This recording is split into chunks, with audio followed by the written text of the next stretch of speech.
హల్లెలూయా హల్లెలూయా హల్లెలూయా. ఎందుకంటే ఆ సేవకులు ఎందుకంటే నేను ఏమాత్రం కూడా సరిపడా, వాళ్ళు చాలా సీనియర్, వాళ్ళకి తక్కువ, వాళ్ళ సింహాలు అయితే నేను పూజలు అంటాడు తెలుసా. వాళ్ళు ఎదుట వాక్యం చెప్పంత అర్హత కూడా. హల్లెలూయా.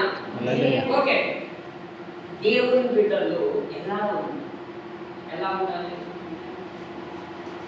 ఓకే, మొట్టమొదటిగా చెప్తాను, మెలకువ కలిగి. ఇక్కడ చదివిన 5వ వచనాలే నేను చెప్తాను. ఆ 2వ వచనాలు ఉన్నాయి, 2వ వచనాల్లో 5 మాటలు ఉన్నాయి.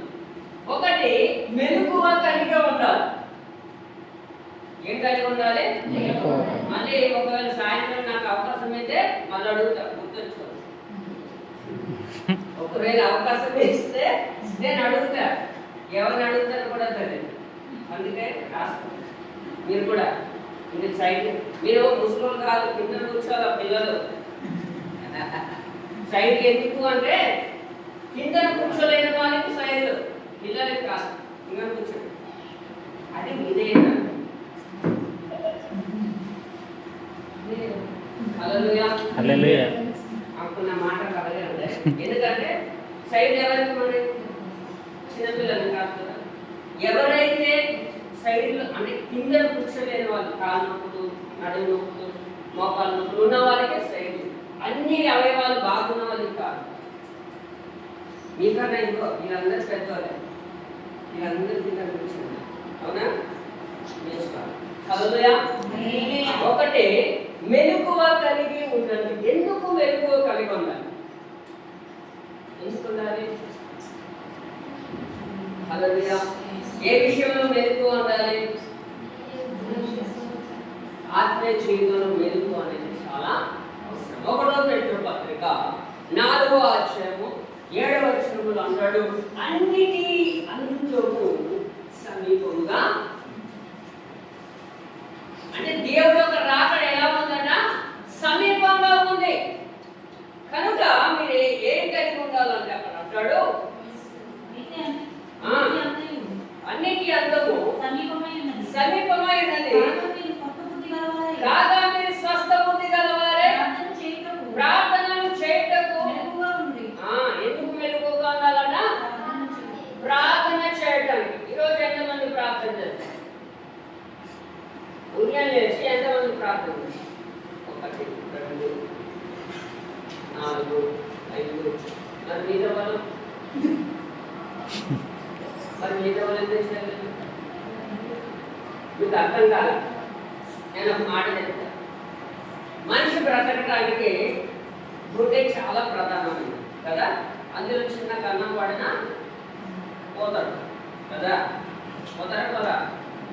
ఒక క్రైస్తవుడు ప్రార్థన జీవితం లేకుండా దేవునితో సహవాసం చేయలేడు, దేవుని యొక్క రాజ్యాన్ని కూడా స్వతంత్రించుకోలేడు.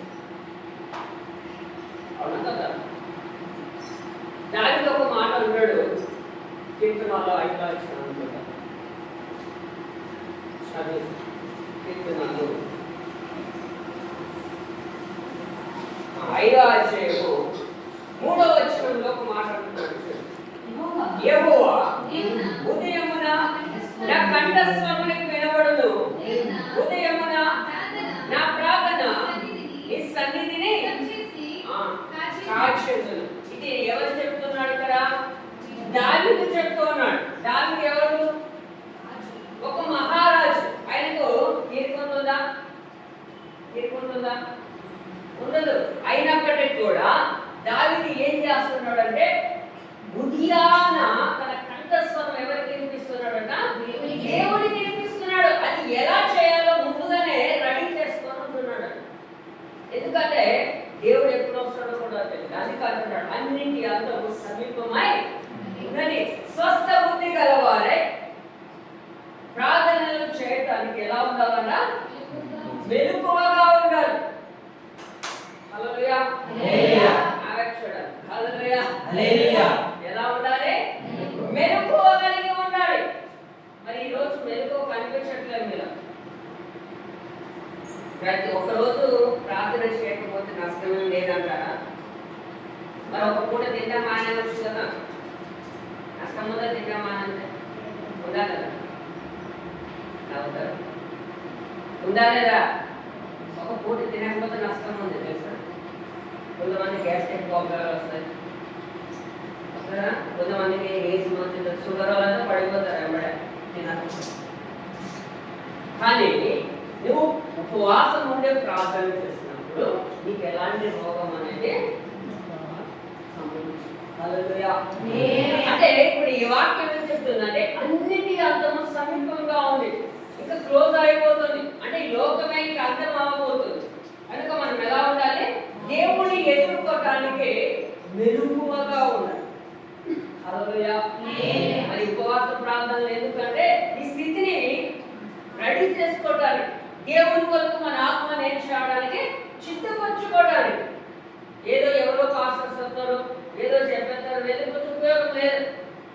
ఉందా? ఉపయోగం లేదు. మనకు మనం ఏమవ్వాలి? వాక్యం అంటది హెస్కేల్లో, మీరు సిద్ధపడండి, మీ సమీపంగా ఉన్న వారిని మీరు సిద్ధపరచండి అన్నాడు. మీరు సిద్ధపడాలి. ఫస్ట్ మీలో సిద్ధపడి కనిపించట్లేదా? కనబడింది. సిద్ధపడండి ఏంటి? 10 గంటలకు ఆరాధన అన్నప్పుడు మీరు ఎప్పుడు వచ్చేది? 12 గంటలకు వచ్చేది చాలా. మీరు ఎంత దూరం నుండి రావచ్చు, నేనంటే మీకన్నా దూరం నుండి వచ్చాను. నేను మార్నింగే 3 గంటలకు లేచి సిద్ధపడాలి. ఒక పక్క భయం, ఎందుకంటే రేపు జాతర పండుగ కదా, పండుగకి బస్సులు ఎక్కడికెక్కడికో పండుగ. మాకు ఉండేది ఆ ఏరియాకి మార్నింగ్ ఒకే ఒక్క బస్సు, మళ్ళీ అది మిస్ అయితే మళ్ళీ 9 గంటలకే ఉండాలి. అది ఎక్కడ ఉందో లేదో అన్న డౌట్. ఆ బస్సు మిస్ అయితే మళ్ళీ 9 గంటల బస్సు ఎక్కాలి, కాకరపాడికి 11 అవుతుంది. నేను ఇక్కడ రావద్దు 2 కాదు. నేను ఆల్రెడీ కానీ చెప్పాను, మిస్ అయితే సాయంత్రం ట్రైన్కే నేను హాజరు అవుతుందని చెప్పాను. కానీ నైట్ ప్రార్థిస్తాను, ప్రభా అప్పటికే టైం అవుతుంది, ప్రభా టైం అవుతుంది, బస్సు రావట్లేదు, నువ్వు ఎలాగైనా సిద్ధపరచంటే కరెక్ట్గా 5:30 కల్లా బస్సు. అంటే ముందుగానే సిద్ధపడ్డా. దేనికోసం? బస్సు కోసం. మీరు కూడా ఏం చేయాలి? సిద్ధపడాలి. ప్రభా ఈరోజు మాతో నేను ఏం మాట్లాడాలనుకుంటున్నా, అలాగే నేను ఇంటికి ప్రార్థన చేసుకుని రావాలి, అది సిద్ధపడు. హల్లెలూయా. ఎందుకు అంటే అన్నిటి అంతము సమీపం అయిపోతుంది. దేవుడు ఒక రాకడ వచ్చినప్పుడు అందరూ ఎత్తబడాలి. అందుకే పౌలు అంటాడు, దేవుని ఎదుట మిమ్మల్ని నిర్దోషులుగా నిష్కలంకులుగా నిలబెట్టాలని మీ కొరకు నేను ప్రార్థన చేస్తున్నాను. మీ కొరకు సేవకుడు ఎంతో ప్రయాసపడుతున్నాను. అవునా? ఎందుకు? ఆయన ఎత్తబడితే ఉండిపోవాలన్నా కాదు, ఆయనతో పాటు మీరు కూడా ఎత్తబడాలి. కనుక మీరు ఏమవ్వాలి? సిద్ధపడాలి. ఎలా సిద్ధపడాలి? మెలకువ కలిగిన ప్రార్థన. హల్లెలూయా. హల్లెలూయా. గట్టిగా చెప్తా హల్లెలూయా. ఆకలేసిన వాళ్ళు హల్లెలూయా. ఆకలేసింది కదా? ఓకే హల్లెలూయా. ఓకే, నాకు 3 గంటలు టైం ఇచ్చాయి. ఇప్పుడు ఇక్కడ రాత్రి ఇంకో గంట, ఇంకో గంట కూడా కంప్లీట్ కాదు. చెప్పాలా? క్లోజ్ చేశాను. పిల్లలు పెంచారు, ఆకలిస్తుందా? వేస్తున్నా ఆకలి సైలెంట్గా వెళ్తే తినేసి హల్లెలూయా. అంతే కదండి. చూద్దాం ఏం చెప్తున్నాడు అంటే అన్నిటి అంతం ఎలా ఉందట? సమీపంగా ఉంది. కనుక మనం ఎలా ఉండాలంటే స్వస్థ బుద్ధి కలిగి మెలకువగా ఉండి ప్రార్థన చేయడం నేర్చుకోవాలి. ప్రార్థన చేయాలి. ప్రార్థన చేస్తేనే దేవుని ఎదుర్కొనగలుగుతాం. అందుకే ఆయన అన్నాడు కదా, మీరు శోధనలో ప్రవేశింపకుండాన్నప్పుడు మెలకువ కలిగి ఏం చేయాలట? ప్రార్థన చేయాలని చెప్తున్నాడు. చాలా మంది నిద్రపోతూ ఉంటారు కదా, నిద్రమత్తు విడిచిపెట్టాలి. ఏం చేయాలి? మెలకువ కలిగే ప్రార్థన చేయడం మనము నేర్చుకోవాలి. ఎందుకు అంటే అపవాది అయిన సాతాను ఎలా వస్తారు మన దగ్గరికి? గర్జించే సింహం వలె. ప్రకటన గ్రంథంలో అంటాడు 12వ వచనంలో అంటాడు, సమయము కొంచెమే ఉంది, నేరుగా నీ యొద్దకే ఎలా వస్తున్నాడట? బహు క్రోధము కలిగి వస్తున్నాడట. హల్లెలూయా. ఎలా వస్తున్నాడట? సమయం లేదు, ఇంకా సమయం లేదు, నేరుగా మీ దగ్గరికి ఆయన ఎలా వస్తున్నాడట? బహు క్రోధముగా.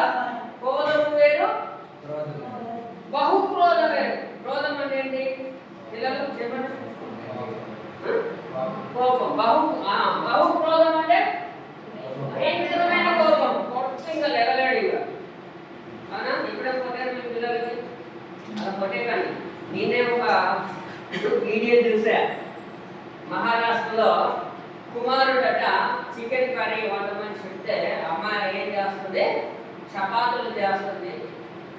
చికెన్ కర్రీ ఉండమని చెప్పినని కోపంతో ఆ కర్ర కూడా చచ్చిపోయింది. కూతుర్ని కొట్టింది, కొడుకుని కొట్టింది. కొడుకు చచ్చిపోయాడు, కూతురు గాయాలతో కొడుకుని సలచాడు. హల్లెలూయా. అవునా కదా? చాలా మంది అలాగే కొడతారు పిల్లలు. ఇప్పుడు కాకపోతే తర్వాత నుండి తెచ్చి పెట్టాలి, అంతేనా? పిల్లల్ని నచ్చి చెప్పాలి. కోపం ఉందని కోపం పిల్లలు చెప్పారు. హల్లెలూయా. ఇంకొక మాట అంటాడు చూడండి, అదే పేతురు పత్రికలోనే 5వ అధ్యాయం 8వ వచనం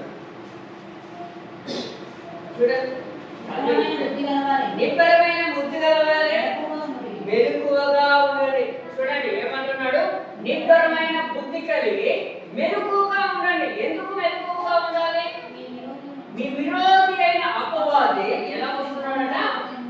రాజ్యులు సింహం వల్ల వస్తున్నాడు. ప్రకటనలో ఎలా వచ్చాడట? బహు క్రోధంగా వస్తున్నాడు. అందుకే నువ్వు మెలకువగా ఉండాలి. ఏ విషయంలో మెలకువ? ఆత్మీయ జీవితంలో మెలకువ కలిగి ఉండటం మనం తెలుసుకోవాలి. ఏ విషయంలో? ఆత్మ ఎప్పుడు వృద్ధి చెందుతుంది అంటే నువ్వు ప్రార్థన చేస్తూ ఉన్నప్పుడే. అందుకే లేవియా కాండము 6:12 అన్నాడు, నీ బలిపీఠం చుట్టూ బలిపీఠంలో నిత్యము అగ్ని మండుతూ ఉండాలట. బలిపీఠాలు ఏమవుతుండాలి? మండుతూ ఉండాలి. ఎప్పుడు? ఒకరోజు కాదు, నిత్యము మండుతూ ఉండాలి. పాత నిబంధన లేవియా కాండము 6:12-13 వచనంలో ఆ మాటలు చెప్పబడి చాలండి చదవదు, ఎందుకంటే చాలా సమయం చదవయ్యా. ఎందుకంటే నేను మీకు ఏదో ఎంకరేజ్ చేస్తున్నా, మీరు వినట్లే. సరే, ఏం చేయాలి? నిత్యము ఏముండాలంట? మండుతుండాలి. ఏ బలి పెట్టాలి? ప్రార్థననే బలి పెట్టాలి. అందుకే నువ్వు మెలకువగా ఉండటం నేర్చుకోవాలి. ఎందుకంటే మీ విరోధి అయిన అపవాది మిమ్మల్ని మిగటానికి వాడు కొంచెం దాన్ని ఎదుర్కోవాలంటే నువ్వేం చేయాలి? మెలకువ కలిగే ప్రార్థన చేయాలి. చేస్తామని ఇంకా చూసినట్లయితే లూకా సువార్తలో మాట్లాడాడు చూడండి. లూకా సువార్త 21వ అధ్యాయము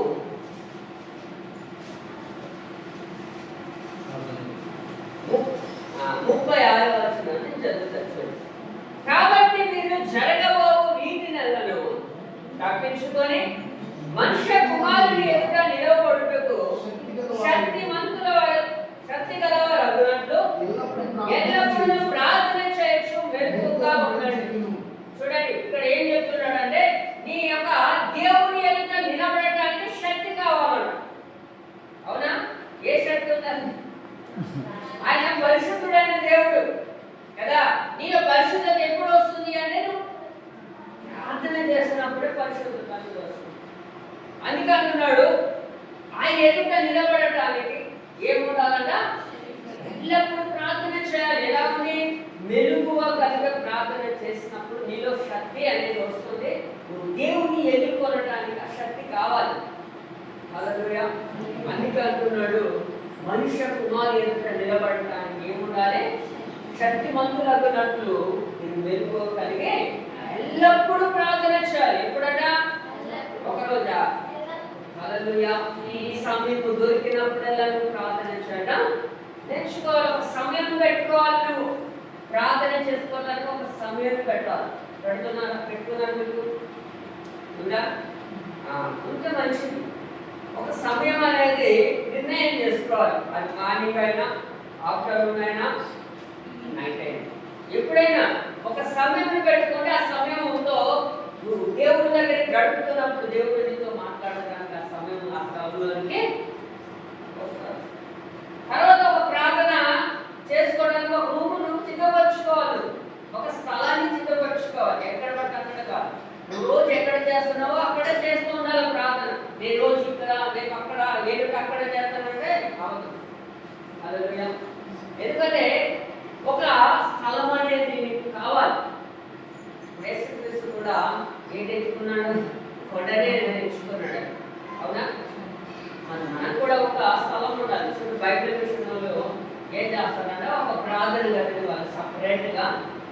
ఉన్నాయా? అలా ఒక ప్రార్థన రూమ్ అనేది మనకు ఉండాలి. ఒకవేళ లేకపోతే నువ్వు రోజు ఎక్కడైతే ప్రార్థన చేస్తున్నావో అదే స్థలానికి నువ్వు ప్రార్థన చేస్తే దేవుడు నీతో ముచ్చటించి కనిపిస్తాడు. అందుకే మన ప్రార్థనలు ఎలా ఉండాలి? మెలకువ కలిగి ఉండటం మనము నేర్చుకోవాలి. హల్లెలూయా, హల్లెలూయా. ఇంకొక మాట అంటే చూడండి, 1 తెస్సలోనికీయులకు రాసిన పత్రిక 1 తెస్సలోనికీయులకు రాసిన పత్రిక 5వ అధ్యాయము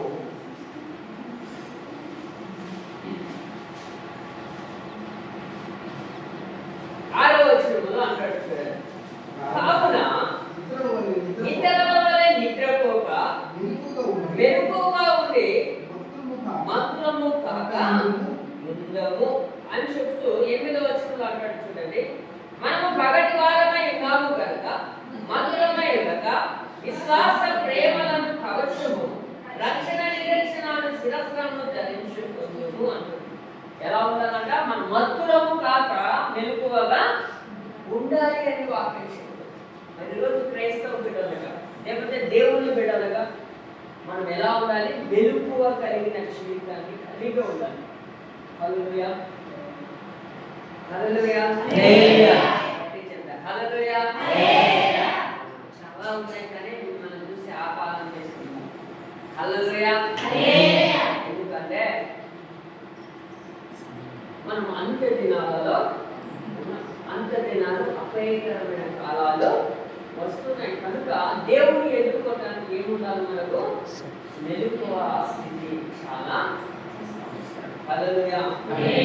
రెండోదిగా చూద్దాం, అది అందరికి ఆఫ్ చేస్తాను ఎందుకంటే చాలా ఉన్నాయి కానీ. హల్లెలూయా.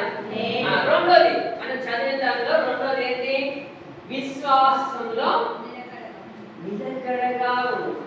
ఒకటి మెలకువగా ఉండాలి, రెండోది విశ్వాసంలో కదా. విశ్వాసంలో నిలకడ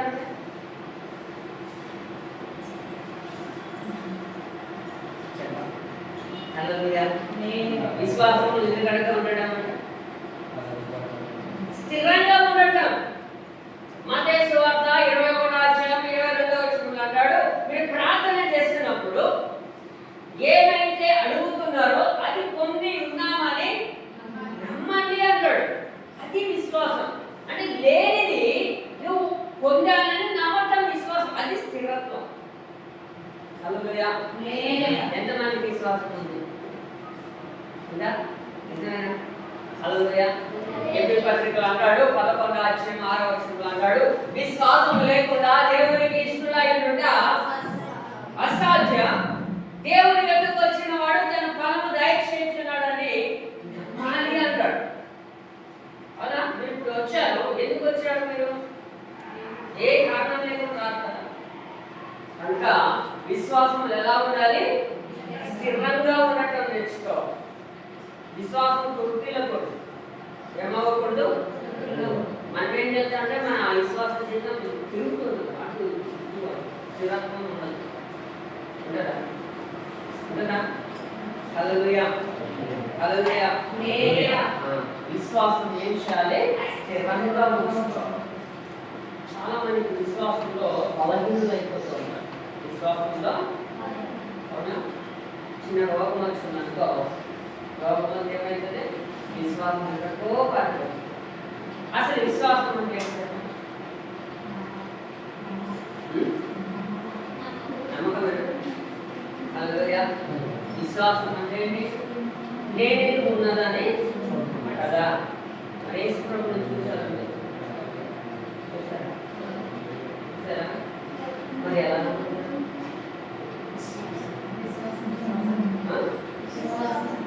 అంతేనా? యేసు ప్రభువుని చూడలేదు. యేసు ప్రభు ఏదో చెప్పాడు, ఏంటని? పరలోకం ఉంది నా నమ్మితే నీకు మోక్షం దొరుకుతుంది. మరి పరలోకం చూసామా? యేసు ప్రభువునే చూడలేదు, మరి పరలోకం ఎలా చూసాను? చూసామా? హల్లెలూయా. చూడండి, విశ్వాసం అనేది ఏదైతే అంటే 11వ ఎబ్రీ పత్రికలో అంటాడు కదా, 1వ వచనం, విశ్వాసం అన్నది నిరీక్షింపబడు వారి యొక్క నిజ స్వరూపమై అదృశ్యమైనది, అదృశ్యమైనది ఉన్నవంటకు రుజువైనవి. అంటే కనిపించనిది ఉన్నదని నమ్మటమే విశ్వాసం. హల్లెలూయా. ఆ విశ్వాసం ద్వారా మనం ఇప్పుడు ఎక్కడికి వెళ్ళవలసి ఉంది? దేవుని యొక్క రాజ్యానికి వెళ్ళవలసి ఉంది. విశ్వాసం లేకుండా మనం ఏమి కూడా సాధించలేము. హల్లెలూయా. అందుకే అల్ప విశ్వాసం ద్వారా ఎంతకాలం నేను మీతో ఉంటున్నా అన్నాడు దేవుడు. ఎవరితో? శిష్యులతో. హల్లెలూయా. అందుకే ఈరోజు విశ్వాసంలో ఒకవేళ బలహీనమైతే ఆ యొక్క విశ్వాసాన్ని ఏం చేసుకోవాలి? మనం స్థిరపరుచుకోవాలి. నిలకడైన విశ్వాసం కలిగి ఉండటం మనం నేర్చుకోవాలి. రోమా పత్రిక 10వ అధ్యాయము 17వ వచనంలో ఒక మాట అన్నాడు చూడండి. కాగా వినుట వలన విశ్వాసము కలుగును, వినుట క్రీస్తునకు వచ్చిన మాట వలన. అవునా? ఏ మాటలు వినాలంట? దేవుని మాటలు వినాలి. కానీ మనం ఏ మాటలు వింటాం? లోకపు వార్తలు వింటాం. ముసలమ్మ ముచ్చట్లు చాలా కదా. అవునా? అవునా కదా? చాలా మంచిది. హల్లెలూయా. హల్లెలూయా. అవునా? ఎవరి మాటలు వినాలంట? దేవుని యొక్క మాట నీవు వినటం నేర్చుకో. అలా వింటేనే ఏం జరుగుతుందట? విశ్వాసం అనేది వస్తుంది. యేసుక్రీస్తు కోసం విన్న జక్కయ్య ఎవరి దగ్గరికి వెళ్ళారు? యేసును చూడాలని వెళ్ళాడు. ఎవరిని చూడాలని వెళ్ళాడు? యేసు ప్రభుని చూడాలని వెళ్ళాడు. యేసు కోసం వింటున్నాడు. దేవుడు ఏదో కార్యాలు చేస్తున్నారని చెవిలో పడ్డది. ఆయనను చూడాలని వెళ్ళాడు. వెళ్ళటం వల్ల కనిపించాడు యేసు ప్రభు? కనిపించాడా? కనిపించడా? హల్లెలూయా. ఎందుకు కనిపించలేదు అంటే వాడు చిన్నవాడు కదా. యేసుక్రీస్తు ఇంకొక ద్వారం వస్తున్నాడని చేసి వెళ్ళాడు. అక్కడ కూడా ఉపయోగం ఉందా? ఎందుకంటే జన సమూహంలో యేసు ప్రభు ఎలా ఉంటాడు కూడా చూడండి. ఆ విశ్వాసమే యేసుక్రీస్తుయే ఈయన పాదాల దగ్గరికి తీసుకున్నాడు. ఎవరి విశ్వాసం? జక్కయ్య విశ్వాసం బట్టి, జక్కయ్య యొక్క ఆశను బట్టే యేసు ప్రభు ఎవరి దగ్గరికి వచ్చారు? జక్కయ్య దగ్గరికి వచ్చేస్తాడు. రావటమే కాదు, తనతో పాటు ఎక్కడికి వెళ్ళిపోయాడు? తన ఇంటికి వెళ్ళిపోయాడు. హల్లెలూయా. అలాంటి విశ్వాసం నీలో నాలో రావాలి. ఇప్పుడు ఎవరు రావాలి మన హృదయాల్లోనికి? ఉన్నాడా? నడపోయాడా?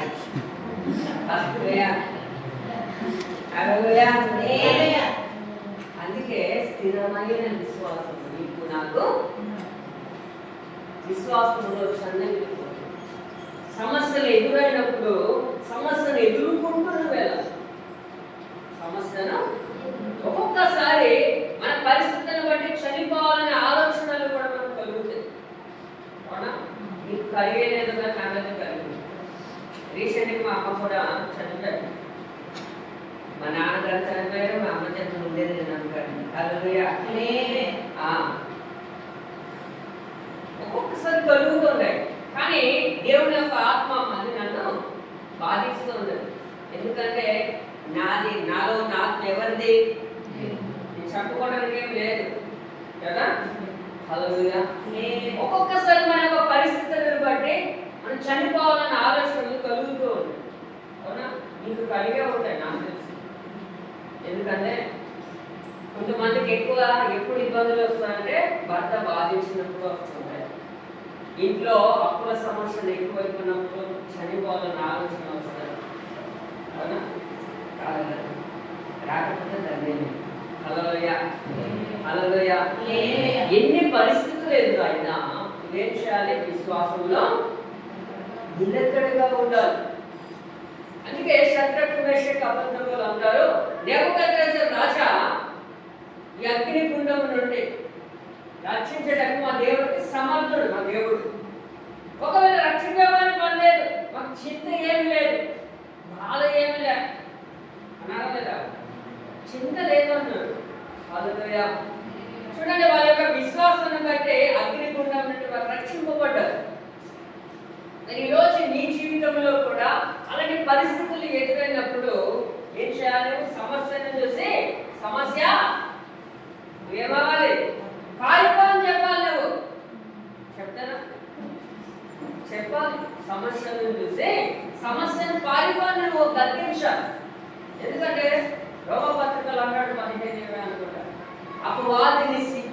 కాళ్ళ కింద ఏం చేయాలి? తొక్కాలి. అది సమస్య. నీ జీవితంలో ఏ సమస్యకి ఎదురుపడుతుందో ఆ సమస్యను ఏం చేయాలి? పారదోలాలి. దేని ద్వారా పారదోలాలి? విశ్వాసము ద్వారా. అందుకే ఎఫెసీ పత్రికలో అన్నాడు, విశ్వాసమనే ఢాలును పట్టుకొని అంటాడు. దేన్ని పట్టుకోవాలన్నా చదివిస్తాను. ఎఫెసీ పత్రిక 6వ అధ్యాయము 16వ వచనం. ఇవన్నీ కాక విశ్వాసమును డాలు పట్టుకొనుడి, దానితో మీరు దుష్టుని ఆర్పుటకు శక్తిమంతులగుదురు. అంటే దుష్టుని యొక్క ప్రయోగాలు ఏంటి అంటే నీ జీవితంలో ఎదురుపడుతున్న ప్రతి సమస్య దాన్ని ఎదుర్కోవడానికి ఏం పట్టుకోవాలంటే నువ్వు విశ్వాసం అనే డాలు. డాల్ అంటే కత్తి. హల్లెలూయా. ఫోన్ మన భాషలో కత్తి అనుకో. హల్లెలూయా. ఏంటే హల్లెలూయా. విశ్వాసం అనే ఒక ఆయుధాన్ని పట్టుకోవాలి. అంతే. ఆ విశ్వాసం అనే ఒక ఆయుధాన్ని పట్టి నీ జీవితంలో ఎదురుపడుతున్న ప్రతి దాన్ని నువ్వు ఏం చేయాలి? జయించాలి, ఎదుర్కోవాలి. అప్పుడే దేవుడు మనకు మంచి స్థితిని కలగజేస్తాడు. హల్లెలూయా. ఇంకొక మాట చూద్దాం. లూకా సువార్తలో ఒక మాట ఉంటాడు చూడండి. లూకా సువార్త 7వ అధ్యాయము 50వ వచనంలో అక్కడ ఒక స్త్రీ అక్కడ కనబడుతుంది. అక్కడ ఆమెకు అంటున్నాడు, నీ విశ్వాసమే నిన్ను రక్షించెను, సమాధానం గల దానిపై వెళ్తుమని. అక్కడ ఏ స్త్రీ కనబడుతుందంటే రక్తము స్రావము కలిగిన ఒక స్త్రీ కనబడుతుంది. కానీ అక్కడ ఆమె దేవుని యొక్క ప్రభావం మీదికి వెళ్ళినప్పుడు ఏం జరిగింది? ఆమెకి స్వస్థత వచ్చింది. అప్పుడు అడుగుతున్నాడు, నన్ను ఎవరో తాకేవారు. అప్పుడు ఆమె అనుకుంది, అయ్యా నేనే భయపడుతూ చెప్తాను. అందుకంటే నీ విశ్వాసం నిన్ను. అంటే నీ జీవితంలో దేవుడి దగ్గరికి ఎలా రావాలి? నువ్వు విశ్వాసంతో రావాలి. దేవుడు నాకు నేను అడిగింది ఇవ్వగలుగుతాడు అనే ఒక దృఢ విశ్వాసంతో వచ్చినట్లయితే దేవుడు ఏం చేస్తాడు? నీ జీవితం నువ్వు అనుకున్నది దేవుడు ఇస్తాడు. అందుకే వాక్యం అంటే నేను కోరికని సిద్ధింపచేసి ఈ ఆలోచన ఏవద్దు నేను. అవునా కదా? హల్లెలూయా. కూడా యేసు ప్రభువు ఇంట్లో నడిచేటప్పుడు, అయ్యా నువ్వైతే నేను కూడా నడిచిపోనివ్వు అన్నాడు. అవునా? యేసు ప్రభువుని చూశాడు, విశ్వాసంతో నడుస్తూ వెళ్ళాడు. కానీ పక్కన వాళ్ళు ఆ కొడుతూ ఉన్నప్పుడు ఏం జరిగింది? మునిగిపోయాడు. ఇక్కడ సమస్యలు ఏంటి అంటే ఆ అలలు అంటే సమస్య. ఆ సమస్య వైపు నువ్వు చూస్తే మునిగిపోతావు. ఎవరి వైపు చూడాలి? దేవుడి వైపు చూస్తే ఎన్ని సమస్యలు వచ్చినా దాన్ని ఏం చేసుకుంటా? దాటుకుంటా, లేకపోతే తొక్కుకుండా ముందుకో. అందుకే ఏం కలిగి ఉండాలి? దేవుడి బిడ్డగా విశ్వాసము కలిగి ఉండటం నేర్చుకోవాలి. హల్లెలూయా. హల్లెలూయా. ఇంకొక మాట చెప్తాను చూడండి. కొలస్సీయులకు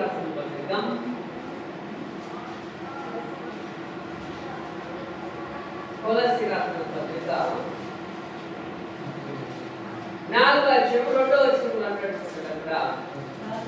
ప్రార్థనయందు నిలకడగా ఉండి కృతజ్ఞత గలవారై దాని యందు మెలకువగా ఉండండి. మరియు నేను బంధకములో ఉంచబడ్డకు కారణమైన క్రీస్తు మర్మము గురించి నేను బోధించవలసిన విధముగానే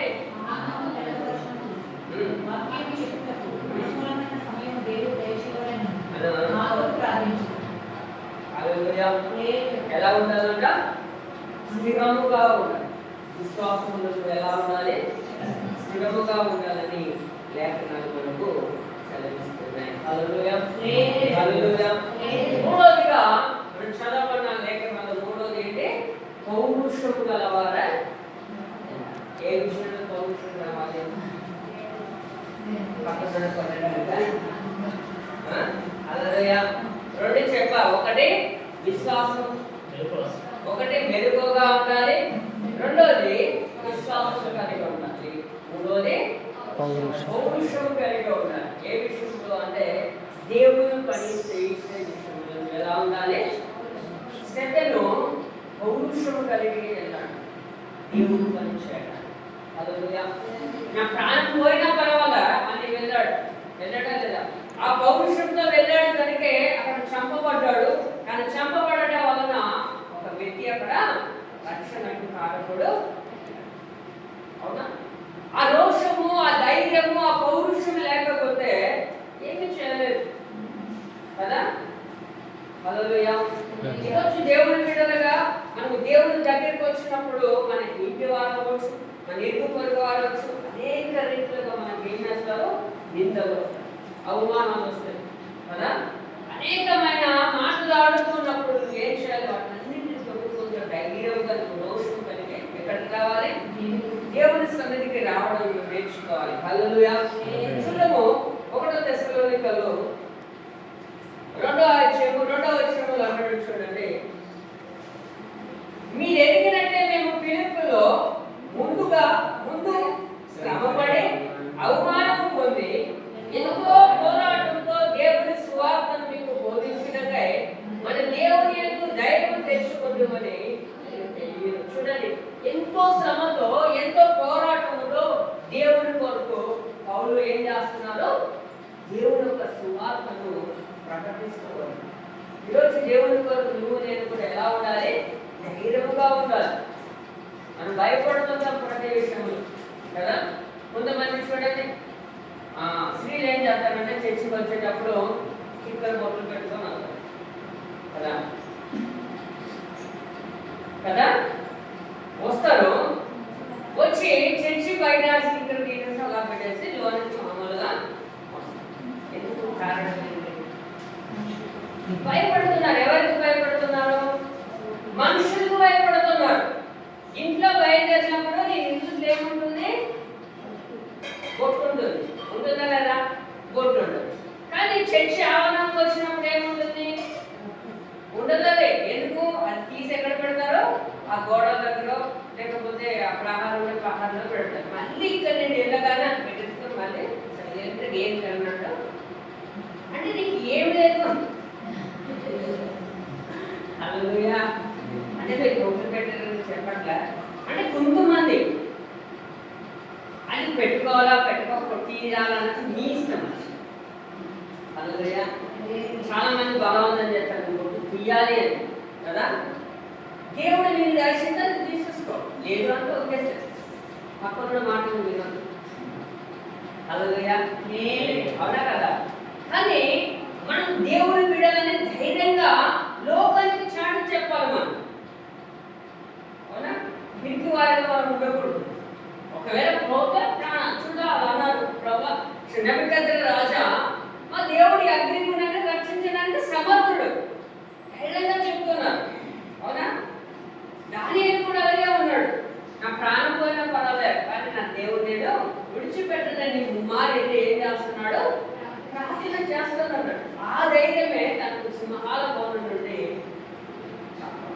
ఈరోజు నీ జీవితంలో ఎదురుపడే ప్రతి సమస్యను కూడా మొదటిగా మనం నేర్చుకోవాల్సింది ఏంటంటే ధైర్యమే. చిన్న జ్వరం వచ్చిందనుకో భయపడదు కదా. ఇది నన్ను ఏం చేస్తుందని కూడా దేనికి చేయాలి.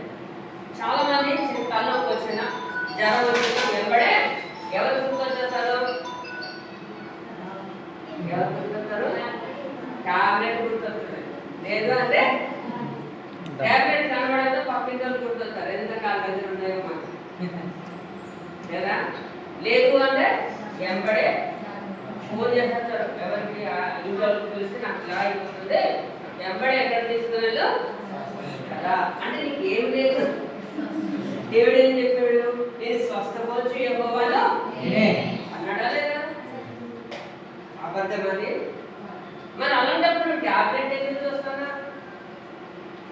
డాక్టర్ వైపు ఎందుకు చూస్తున్నా? అంటే నీళ్ళు ఏం లేదు, ధైర్యం లేదు. అవునా? ఫస్ట్ ఆఫ్ ఆల్ నువ్వు చేయవలసింది ఏ రోగమో ఏ బాధ్యత వచ్చినా మొదటిగా ప్రార్థన చేయి. ఆ తర్వాత ఇంకా తగ్గకపోతే అప్పుడు దేవుడు సొల్యూషన్ ఇస్తాడు. అప్పుడు టాబ్లెట్కి లేదా డాక్టర్ దగ్గరికి వెళ్ళాలి. మనం ఏం చేద్దాం, ముందు ప్రార్థన చేయం, ఎంబడే హాస్పిటలే 108 అన్నారు కదా, పిలుస్తాం ఒకేసారి. హల్లెలూయా. అది దేవుని విషయంలో ధైర్యంగా ఉండటం నేర్చుకోవాలి. చూద్దాం, ఇంకొక మాట చూద్దాం. ముందుగా చాలా టైం అవుతుంది కదా. 1వ పేతురు రాసిన పత్రిక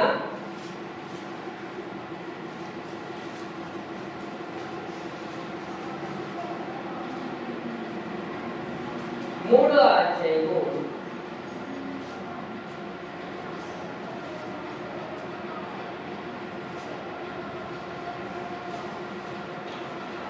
13వ వచనం ఒకసారి చదువుకుందాం.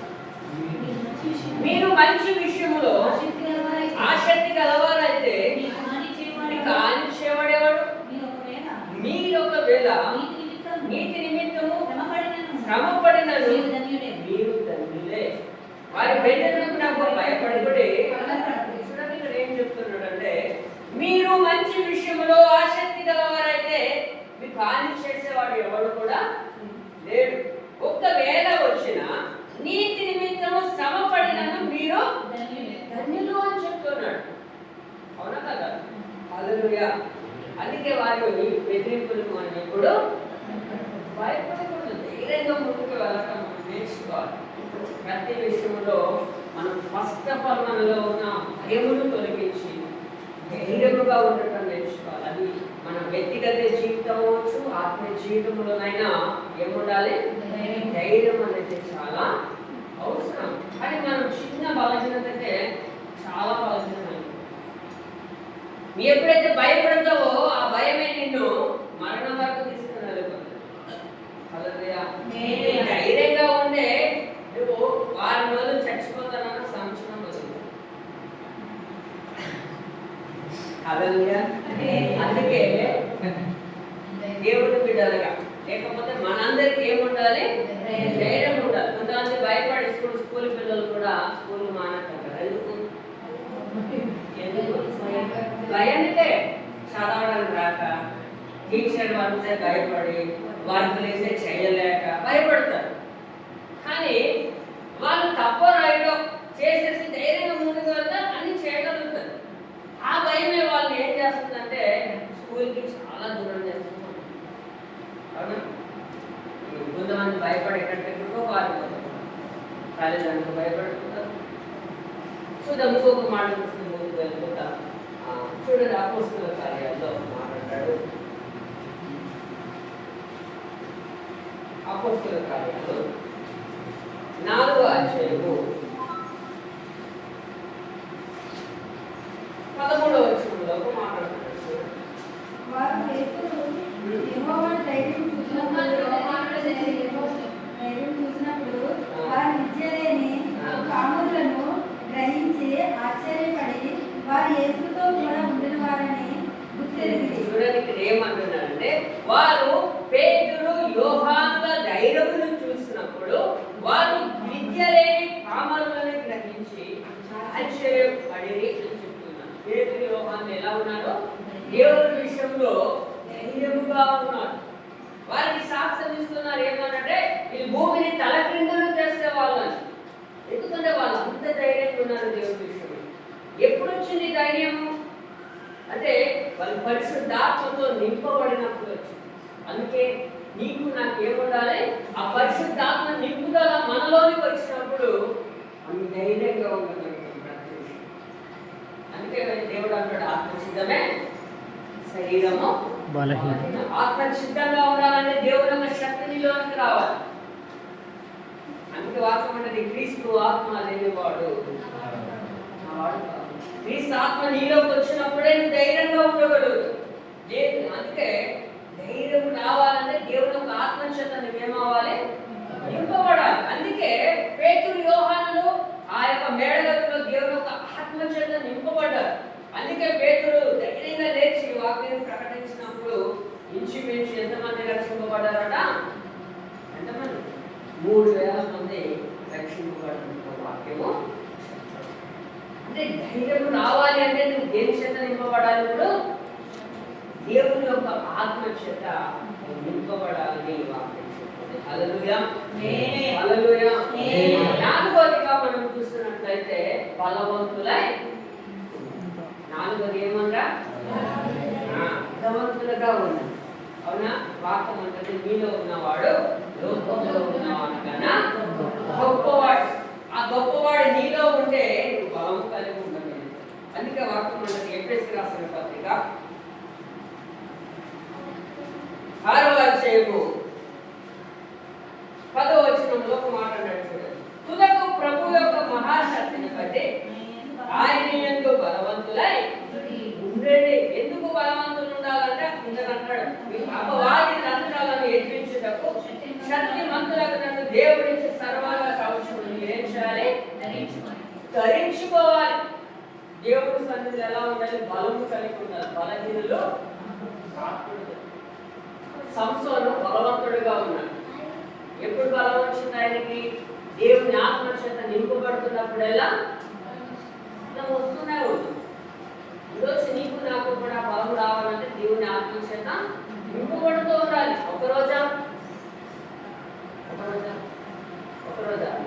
హల్లెలూయా. దావీదు అంటాడు, నాకు వినేది కదా. దావీదు బలవంతుడా, గొలియాతు బలవంతుడా? కదా, గొలియాతే బలవంతుడు. కానీ దావీదు ఏం చెప్తున్నాడు? సున్నతి లేని ఫిలిష్తీయుడు వాడు ఎందుకు మాట చెప్పగలిగాడు? ఎందుకు అంటే దావీదు అభిషేకింపబడిన చిన్న వయసులో కదా. దావీదులో ఎవరున్నారు? దేవుడు ఉన్నాడు. దేవుడు ఒక అభిషేకం ఉంది. అందుకే ఎంత బలమైన వాడైనా దేవుని ఎదుట బలహీనుడే. హల్లెలూయా. ఎంత బలమైన వాడైనా దేవుని ఎదుట బలహీనుడే. అందుకే ఆ యొక్క అభిషేకం నీలో నాలోకి రావాలి. దేవుని యొక్క అభిషేకం, అవునా కదా? అప్పుడే మనం బలవంతులుగా ఉండగలుగుతాం. ఈ లోకములు ఎదురుపడే ప్రతి నదిని జయించగలుగుతాం. అందుకే ఈరోజు నువ్వు నేను ఆ పరిశుద్ధాత్మను పొందుకోవాలి, అవునా కదా? దేవుని ఆత్మ ఉంటేనే దేవుని రాజ్యాన్ని కూడా మనం ప్రవేశించగలం. ఇంకొక మాట చూడండి, కీర్తనాల గ్రంథంలో 84వ అధ్యాయము 5వ వచనం అన్నాడు, నీ వలన బలమునందు మనుషులు ధన్యులు, యాత్రక్షేమ మార్గములు వారికి అతి ప్రియములు అంటున్నాడు. హల్లెలూయా. నీ వలన బలమునందు మనుషులు. ఈ బలం ఎక్కడ ఉంది అంటే ఆయన యొక్క సూర్యకిరణాల్లో ఉందట, ఆయన హస్తంలో ఉందట దేవుని యొక్క బలం. హబక్కూకు గ్రంథంలో చెప్తాడు. ఆ బలం నీవు నేను పొందుకోవాలి. హల్లెలూయా. అందుకే వాక్యం అంటది కదా, దేవుని ఆత్మ మీ మీదకి వచ్చినప్పుడు మీరేం పొందుతారో శక్తి పొందుతారు అని అపోస్తలుల కార్యాలు 1వ అధ్యాయము 9వ వచనంలో చెప్తుంది. అవునా? ఆ శక్తి వచ్చినప్పుడు నాకు కూడా కావాలని దేవుని వాక్యం మనకు సెలవిస్తుంది. హల్లెలూయా. ఇంకొక మాట చూద్దాం. 1 తిమోతి రాసిన పత్రిక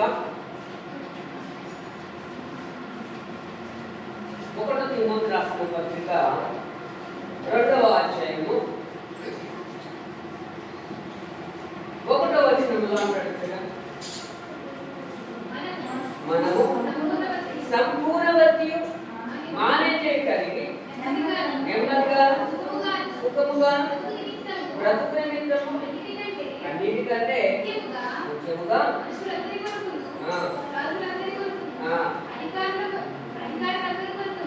విజ్ఞాపనలు, ప్రార్థనలు, యాచనలు, కృతజ్ఞతలు. అంటే మన అందరి కొరకు ప్రార్థన చేస్తే బలం ఉంటుంది. అంటే సుఖముగా క్షేమముగా బ్రతకాలి అంటే బలము కలిగి బ్రతకాలి, క్షేమముగా ఉండాలి అంటే ఈ లోకంలో ఉన్న ప్రతి ఒక్కరి కొరకు ప్రార్థన చేయడం, మన కొరకు మనమే ప్రార్థన చేయడం. హల్లెలూయా, హల్లెలూయా. ఎంతమంది ఇప్పుడు కొన్ని వారి కొరకు ప్రార్థన చేస్తున్నారు? చాలా మంది. హల్లెలూయా. చివరిగా మనం 5వది, మీరు చేయు కార్యాలు ఎలా చేయాలట? ఇప్పుడు ఎన్నాయే మనకు? మొదటిది ఏంటి? మెలకువగా ఉండాలి. రెండోది విశ్వాసం కలిగి ఉండాలి. మూడోది పౌరుషం కలిగి ఉండాలి. నాలుగు బలవంతులుగా ఉండాలి. ఐదోది ప్రేమ కలిగి ఉండాలి. ఏం కలిగి ఉండాలి? ఉందా ప్రేమ? ఇందుకే అడిగేది దేవుని ఎంతమంది ప్రేమిస్తున్నారని స్టార్టింగ్ అడిగారు కదా. హల్లెలూయా. వాక్యం అంటది కదా, 1 యోహాను పత్రిక 4వ అధ్యాయము 19వ వచనంలో ఒక మాట రాశాడు. ఆయనే మొదట మనలను ప్రేమించెను కనుక మనము ప్రేమించుచున్నాము అంటాడు. దేవుడే మనల్ని మొదటగా అవునా కదా? మనం ప్రేమించము, ఆయన ప్రేమించాడు. ఆయనే మనల్ని ప్రేమించాడు కనుక ఆ ప్రేమ కలిగి ఉండాలని వాక్యం చెప్తుంది. అందులోనే 16వ వచనంలో అంటాడు చూడండి, మన ఎడల దేవునికి ఉన్న ప్రేమ మనం ఎరిగిన వారమై నమ్ముకొని ఉన్నాము. దేవుడు ప్రేమ స్వరూపై ఉన్నాడు, ప్రేమ ఎందుకు నిలిచుండేవాడు. హల్లెలూయా. చూడండి, దేవుడు ప్రేమ స్వరూపై ఉన్నాడు, దేవుని ఎందుకు నిలిచున్నవాడే ప్రేమ కలిగిన వాడు. ప్రేమ లేని వాడు అందులోనే చివరి వచనం అంటాడు, నేను దేవుని ప్రేమిస్తున్నానని చెప్పేవాడట కనిపించని నీ సహోదరుని ప్రేమించినప్పుడు కనిపించని దేవుడిని ఎలా ప్రేమించగలుగుతున్నావు? నీ ఇంటిలోనే నీకు ఒకరి మీద ఒకరికి ప్రేమ ఉందా? హల్లెలూయా. చూడండి, ఇంట్లో కోడళ్ళు అత్తలు ప్రేమించారు, అత్తమామలు ప్రేమించడం ఉన్నారా? అత్తమామలకి హల్లెలూయా. ఇంట్లో భార్య ఎవరిని ప్రేమించదంటే భర్తను తప్ప ఎవరిని ప్రేమించదు. కొంతమంది భార్య వాళ్ళని అని పిల్లల్ని తన భర్తే కావాలి. భర్తకి సంబంధించిన ఏ ఒక్కరు కూడా అవసరం లే. కానీ భార్య తాలూకాలు వస్తే ఆమె భర్తకు పూజించేది వెళ్ళి చికెనం మటన్ పట్టుకోవడం. కానీ భర్త తాలూకాలు వస్తే కనీసం ఒక భోజనం పెట్టడానికి కూడా చాలా తల్లి కష్టం. లేదు అంటే కనీసం ఒక టీ కూడా ఇవ్వడానికి కష్టం. ఎప్పుడు ఎదిగిపోతారని చూడటం కాదు, మాటలే వచ్చేస్తాయి. ఇంకా అవునా కదా? ఏ వాక్యం ఉంటుంది? దేవుడు ప్రేమ స్వరూపుడు. దేవుడు ఎలాగైతే ప్రేమించాడో మనము కూడా అదే దేవుడిని అనుకున్నాం కదా. అంటది కనిపించని సహోదరు అంటే కనిపించిన సహోదరుని ప్రేమించినప్పుడు కనిపించని దేవుడిని ఎలా ప్రేమించగలుగుతాం? అవునా? ఆ ముందు వచ్చిన వాళ్ళు అంటాడు, దేవుడిని అంటే నీ సహోదరిని ద్వేషిస్తే నువ్వు మరణంలో ఉన్నావని వాక్యం. హల్లెలూయా. ఇంకొక దగ్గర అంటాడు, నిన్ను వలె నీ పొరుగు అని ప్రేమించు. దేవుడిచ్చిన ఆత్మని నిన్ను నీవు ఎలా ప్రేమించుకుంటున్నావో ఎదుటి వ్యక్తిని కూడా నువ్వు అలా ప్రేమించాలి. ప్రేమించగలుగుతున్నామా? లేదండి. హల్లెలూయా కదా.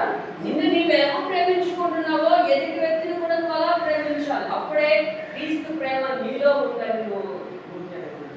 అందుకే 1 కొరింథీ పత్రిక 14వ అధ్యాయం 1వ వచనంలో అంటాడు, ప్రేమ కలిగి ఉండటానికి ప్రయాస ఏం చేయాలి? ప్రయాసపడాలి. ఏం పొందటానికి? అమలు ఏం పొందటానికి? నా వైపు చూడండి. హల్లెలూయా. ఆపరేషన్ కదా, క్లోజ్ చేస్తారు. అయిపోయింది టైం. 5 చెప్పిన టైం ఒక అరగంట పెడుతున్నాను. హల్లెలూయా. ఏమి పొందటానికి? ప్రేమ కలిగి ఉండటానికి ప్రయాసపడాలి. ఏ ప్రేమ? దేవుని యొక్క ప్రేమ, లోక ప్రేమలు కాదు. హల్లెలూయా. లోక ప్రేమలు కాదు, దేవుని యొక్క ప్రేమ పొందడానికి ప్రయాసపడాలి. ప్రేమ లేనివాడు వ్యర్థుడు అన్నాడు. ప్రేమ లేనివాడు దేవుని వాడు కాదు. ప్రేమ ఉన్నవాడే దేవుని బిడ్డ. హల్లెలూయా. అవునా కదా? దేవుని బిడ్డగా నువ్వు ఉండాలంటే దేవుని యొక్క ప్రేమ కలిగి. అందుకే బైబిల్ అంతా చెప్తుంది, ప్రేమ శాశ్వత కాలము నిలిచి ఉండేది. ఈరోజు అదే ప్రేమ నీలో నాలో ఉండాలి. ఉందా ప్రేమ? ఉందో లేదు మీకు మీరే ఏం చేయాలి? పరీక్షించుకోవాలి. అవును కదా? పరీక్షించుకోవాలి. హల్లెలూయా.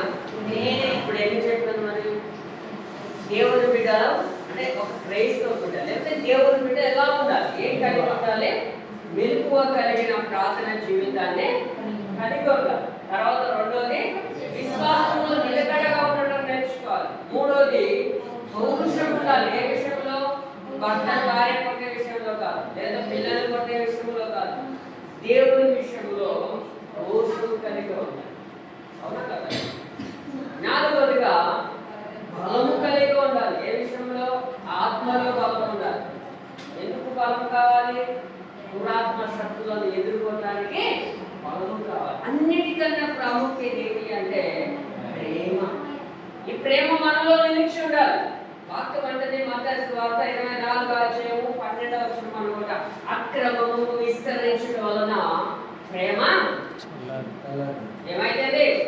చల్లారిపోతుంది అట. ఏంటి విస్తరించడం వలన? అక్రమము విస్తరించడం వలన ప్రేమ ఏమైతుందట? చల్లారిపోతుంది. ఆ ప్రేమ ఈరోజు నీలో నాలో నిలిచి ఉండాలి. ఈ 4 ఉండాలి అంటే చివరిది ఏముండాలి? మనందరిలో కూడా ప్రేమ నిలిచి ఉండాలి. ఎందుకంటే ప్రేమ కలిగి ఉన్నవాడే నా వాడు అని చెప్తున్నాడు. వాక్యం అంటాడు, నా యందు నీవు, నీ యందు నా మాటలు నిలిచి ఉన్నాడు. ఎలా మీకేమి ఇష్టమో అది నేను ఇస్తాను. నాకు వేరుగా ఉంది మీరేమి చేయలేదు. దేవుడికి వేరుగా ఉండాలంటే ఏముండాలి? దేవుని యొక్క ప్రేమ కలిగి ఉండాలి. మరి ఈరోజు దేవుడి బిడ్డలుగా నీవు నేను ఈ లక్షణాలు కలిగి ఉన్నాము. దేవుని యొక్క ప్రేమ నీలో నాలో తెలియకుండా పరీక్ష చేసుకున్నా ఇంకొక మాట దేవుడు దీవించును గాక.